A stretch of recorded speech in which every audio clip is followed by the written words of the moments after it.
at restrictor plate tracks. Also a little bit discouraged with how there was a gap between his own race cars. So what did he do? He implemented a specialized team completely dedicated to restrictor plate racing. Less than a dozen people. Oh, and we've got trouble on the track, and it's Kyle Busch upside down.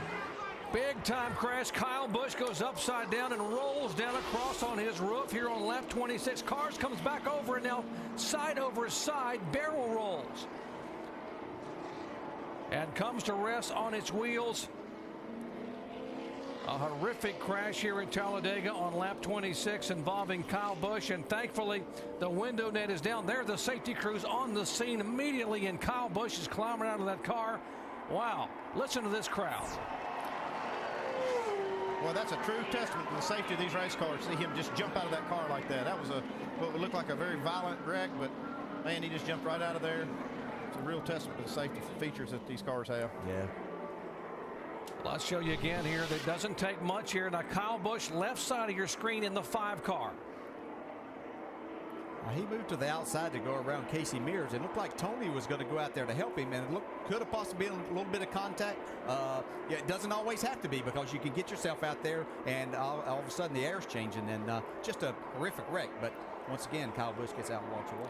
We sure did a lot of damage. But it looked to me like right here, as we watch this, it looked like that maybe they all started stacking up. It's hard to say that, you know, Tony Stewart wasn't getting some help from behind, or maybe even further back than right behind him. Like they're all just kind of stacking up. Yeah.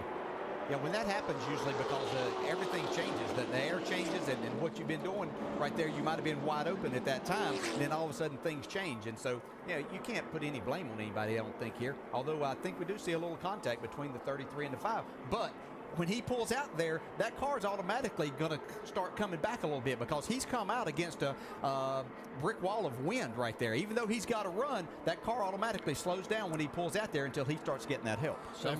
But if you're Tony Stewart, and you're trying to get out of the gas and you're getting hit from behind, have you ever had that happen where you get hit from behind and you can't actually slow your car down and try to avoid that wreck? Somewhat reminiscent of the Brian Vickers, Jimmy Johnson contact in the Cup race last fall. Inconsequential, wasn't intended to happen. One car makes a move, another one just gets a slight tap, and off they go. On board here with David Rudiman. 3 wide. Bracket, back it down, Stay high, good job.